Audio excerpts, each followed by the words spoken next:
This video is all about how to create the sketchbook assignment titled Half Magazine Drawing. So for this assignment, the materials that you'll need include an image. So you want to take an image that you can cut, so don't take something precious that you're going to have to put back. I just found this random image in a magazine. It could be from a photo that you have, maybe a printed photo, something like that, but we want it to be an image. We don't want it to be too much text or anything like that. Totally up to you. I did a person. You do not have to do a person. I'm going to let that content be your choice. The second thing you're going to need is scissors or something to cut with, and then you're going to need some drawing materials. I would definitely have a pencil. If your image has a lot of color, you can certainly use some color pencils, some markers, but we want some sort of drawing materials. Most definitely a pencil. So there are a handful of steps that I'm going to go through with you on how to complete this assignment. It does spell this out in the document on your Google Classroom, and there are some examples there for you as well. So make sure that you use that as a resource as you're working. So the first thing we're going to do is cut your image, okay? And I'm going to leave it up to you how many pieces you cut your image in. So you can see I have this image. It takes up most of my paper. That's another important thing. We don't want to be working from tiny images that, are going to be really small. All of these sketchbook assignments, we want to be filling up the paper. So for me, I cut out 1, 2, 3, 4 chunks and then kind of filled them in with my own drawings. Maybe I'm calling this a half magazine drawing. So maybe you want to take your image and you want to slice it in half.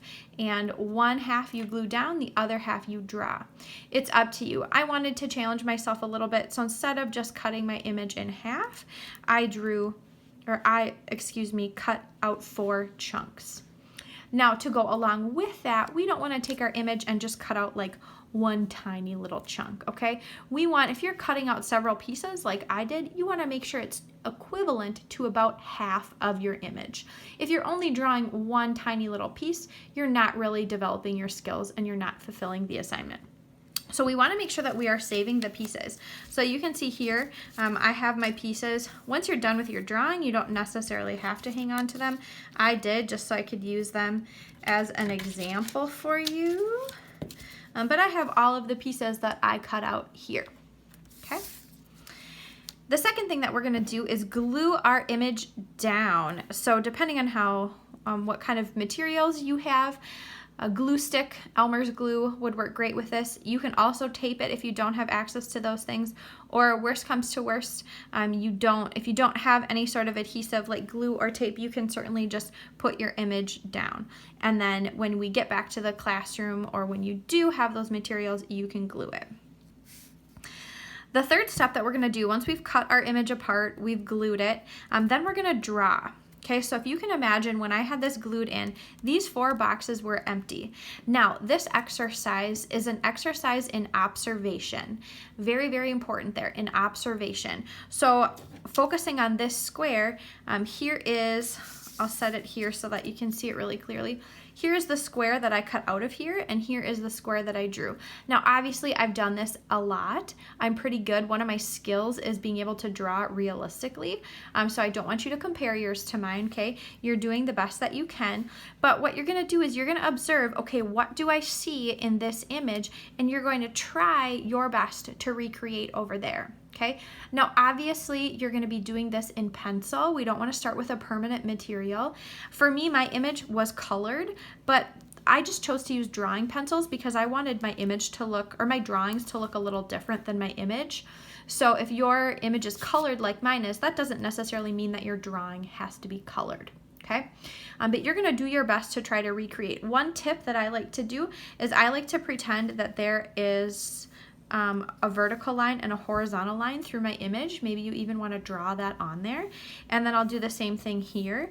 So my image is kind of broken up into 4 pieces. And then that helps me figure out, okay, if it's broken into 4 pieces, then, the nose needs to go in the upper left. So when I'm drawing it here, then I know where my nose needs to go, etc.